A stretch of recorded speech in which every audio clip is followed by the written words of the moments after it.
Alhamdulillah wa salatu wa salamu ala rasulillah wa ala alihi wa sahaba wa ba'd. Aujourd'hui, nous allons enregistrer un article très intéressant sur la question de Iqamatul Hujja, de l'établissement des preuves, le fait d'édifier un individu, d'établir contre lui les preuves de sa culpabilité, avant donc de juger soit de son ignorance, de son égarement, ou pire encore de son caractère hérétique ou de sa mécréance. Donc dans ce domaine-là, il y a des exagérations, un peu comme dans tous les domaines de la religion, et la vérité, elle se situe toujours au juste milieu, ni dans un extrême, ni dans l'autre. Donc à nous de rechercher ce juste milieu, pour enfin arpenter la voie droite, la voie rectiligne tracée par Allah subhanahu wa ta'ala. Donc d'un côté, ceux qui exagèrent en faisant de l'établissement des preuves une condition sine qua non en toutes circonstances, avant de pouvoir émettre un jugement sur une personne qui par exemple commet un acte de mécréance. C'est une forme d'exagération qui caractérise notamment Al-Murji'a, les attentistes. Et puis de l'autre côté, ceux qui ne tiennent pas du tout compte de ce principe-là et qui jamais ne prennent la peine d'enseigner la religion aux gens, d'expliquer les choses aux gens avant de les juger. Et dans tous les domaines de la religion, aussi bien les points de la doctrine que les points des extensions de la loi, de la jurisprudence, ce qui conduit à d'autres formes d'extrêmes qui caractérisent notamment Al-Khawarij. Donc la vérité, elle est, comme je l'ai dit, au juste milieu. Nous lisons cet article avec des précisions. Il dit « Hal aqamta alayhi al-hujja » Le titre de l'article « L'as-tu édifié » As-su'al ash-shahir alladhi yubadiru bihi al-murji'atu kull man yukaffiru man waqa'a fi kufr yubadiru murji'atu al-'asri ayya rajulin sami'uhu yukaffiru ayya kafirin biqawlihim al-mashhur wal-manshur hal aqamta alayhi al-hujja. Donc la célèbre question que les attentistes Murji'a s'empressent de poser à quiconque lance l'anathème sur un individu ayant sombré dans la mécréance, c'est « L'as-tu édifié » À chaque fois qu'ils entendent un homme excommunier un mécréant, ils avancent cette interrogation devenue très répandue. As-tu dressé contre lui la preuve de sa culpabilité ? فَنَقُولُ فِي الْجَوَابِ Nous disons donc en guise de réponse.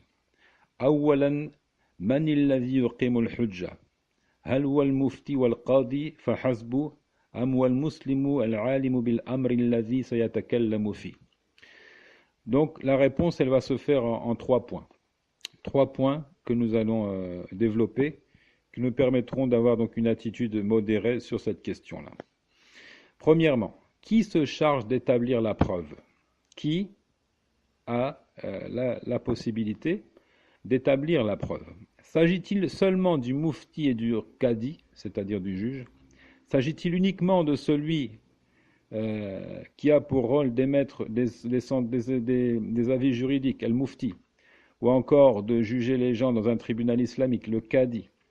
Ou bien c'est le musulman qui connaît l'affaire sur laquelle il s'exprime? Donc, de deux choses l'une. Soit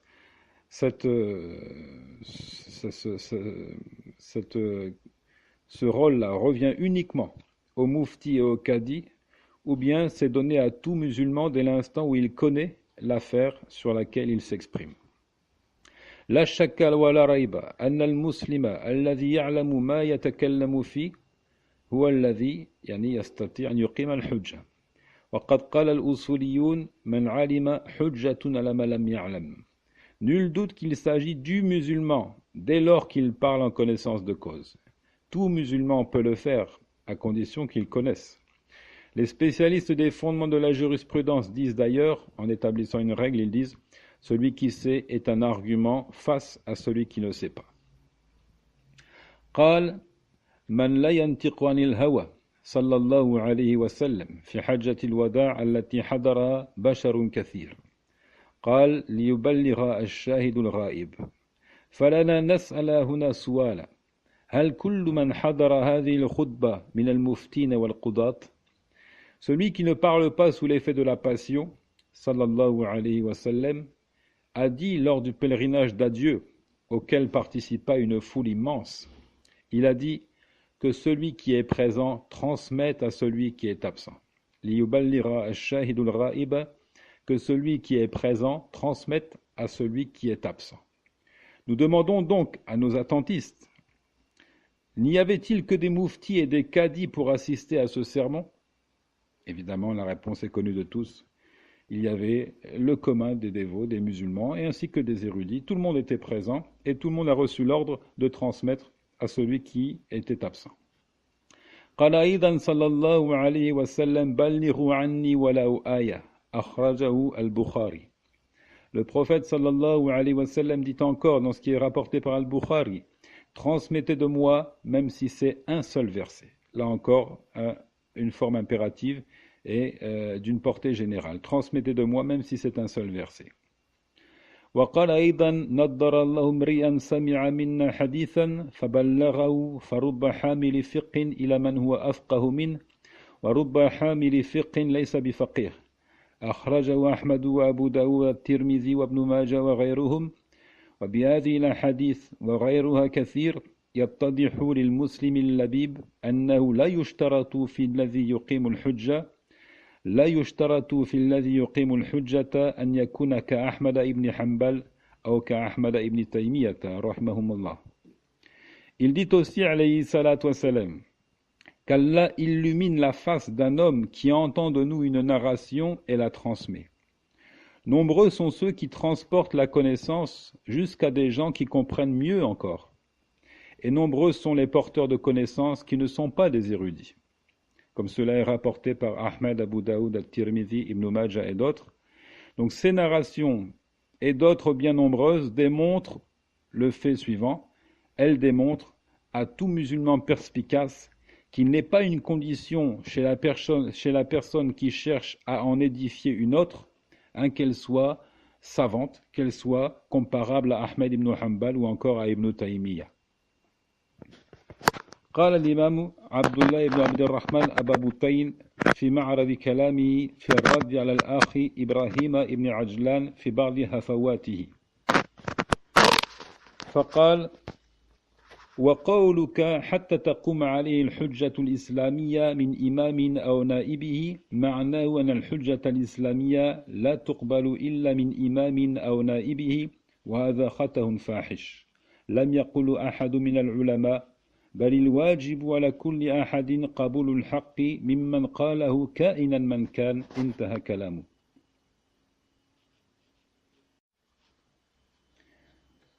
Donc, l'imam Abdullah ibn Abdurrahman Aba Butayn, parmi les prédicateurs du prêche rénovateur du Najd, dit, tout en répliquant à certains dérapages du frère Ibrahim ibn Ajlan. Ces propos, on les retrouve dans Ad-Durar as-Saniya, volume 10, à la page 394. Ton dire, jusqu'à ce qu'un imam ou son suppléant dresse contre lui la preuve islamique, son sens est que l'argument islamique n'est admis que de la part d'un imam ou de son suppléant. Or, c'est une erreur grossière de ta part. Donc, Aba Butayn, il reproche à ce frère-là d'avoir dit qu'on ne pourra pas juger de la mécréance d'un individu avant qu'un imam ou son suppléant, imam ici peut avoir le sens d'érudit dans la religion ou encore même plus encore de dirigeant, de chef de la communauté. Jusqu'à ce qu'un imam ou son suppléant dresse contre lui la preuve islamique. Aba Butayn le lui reproche, il dit, son sens, c'est que l'argument islamique n'est admis que de la part d'un imam ou de son suppléant. Or, c'est une erreur grossière. Aucun des oulémas n'en a dit autant. Le devoir consiste plutôt pour tous d'accepter la vérité de celui qui la délivre, qui qu'il soit. Et à notre époque aussi, j'ai entendu le Cheikh Ibn Baz, rahimahullah, ainsi que le Cheikh Salih Al-Fawzan, dire au cours de Fatawa la même chose, à savoir que ce n'est pas une condition pour l'individu qui établit les preuves de la culpabilité, qui édifie une personne ayant sombré dans la mécréance, d'être un savant. أيها القارئ لك أن تتصور كم ابن عجلان في هذه الأزمان والله المستعان. Cher lecteur, imagine-toi combien il existe de Ibn Ajlan à notre époque, et c'est l'aide d'Allah que nous sollicitons. ثانيا إن قيام الحجة غير فهمها بل لا يلزم فهم الحجة وإنما اللازم بلوغ الحجة. Deuxième point très important à comprendre pour adopter une attitude modérée sur cette problématique-là, il dit deuxièmement, le dressement des preuves est différent de la compréhension de la preuve. Il faut faire la part des choses ici, la distinction entre deux. Le dressement des preuves, ça ne signifie pas la compréhension des preuves. La compréhension de l'argument n'est pas nécessaire. Ce qu'il est, c'est de le faire parvenir. Je répète, Fahmul hujja laysa bilazim. Al-lazim bulughul hujja. La compréhension de l'argument n'est pas une absolue nécessité. Ce qu'il est, au contraire, c'est de le faire parvenir. Alors, avant d'aller plus loin, je souligne ici qu'on entend par la compréhension qui n'est pas nécessaire la compréhension profonde, hein, non pas le fait que l'individu ne comprenne absolument rien du discours parce que, par exemple, on lui parle en arabe et lui ne parle pas l'arabe. Non, non, non, ce n'est pas ce que les oulémas veulent dire ici. Nous allons comprendre de toutes les façons ce qu'ils veulent dire à travers la traduction de leur propre discours, Inch'Allah. Donc, le dressement des preuves est différent de leur compréhension. La compréhension de l'argument n'est pas nécessaire. Ce qu'il est, c'est de le faire parvenir. قال الله تعالى ومنهم من يستمع إليك وجعلنا على قلوبهم أكنة أن يفقهوه وفي آذانهم وقرا وإن يروا كل آية لا يؤمنوا بها. Allah Azza wa Jal dit dans le verset 25 de la sourate 6, certains d'entre eux t'écoutent, mais nous avons enveloppé leur cœur de voile afin qu'ils ne le comprennent pas. C'est-à-dire, ils ne comprennent pas le Coran que tu leur récites. Et nous avons rendu dures leurs oreilles. Verraient-ils tous les signes, ils n'y croiraient pas. وقال تعالى إن جعلنا على قلوبهم أكنة أن يفقهوه وفي آذانهم وقرا وإن تدعوهم إلى الهدى فلن يهتدوا إذا أبدا. ومعلوم أن الفقه والفهم قال قتادة يسمعون بآذانهم ولا يعون منه شيئا كمثل البهيمة التي تسمع النداء ولا تدري ما يقال لها انتهى. Allah subhanahu dit encore dans le verset 57 de la sourate 18, nous avons enveloppé leur cœur de voile et rendu dures leurs oreilles pour qu'ils ne le comprennent pas. Quand bien même tu les appelais à s'engager dans la bonne direction, ils ne voudraient jamais y être guidés. Il est bien connu que le fiqh, c'est la compréhension, dans sa portée linguistique. Qatada disait, ils écoutent avec leurs oreilles sans rien saisir, comme les bestiaux qui entendent l'appel sans rien comprendre de ce qui est dit. Lorsqu'on appelle un animal, une vache et autres, elle entend un son, elle entend l'appel, mais elle ne comprend pas ce qui est dit. Et c'est comme cela pour les infidèles, les mécréants qui entendent l'appel, qui entendent bien le Coran avec leurs oreilles, mais qui ne le comprennent pas et qui ne sont pas donc guidés.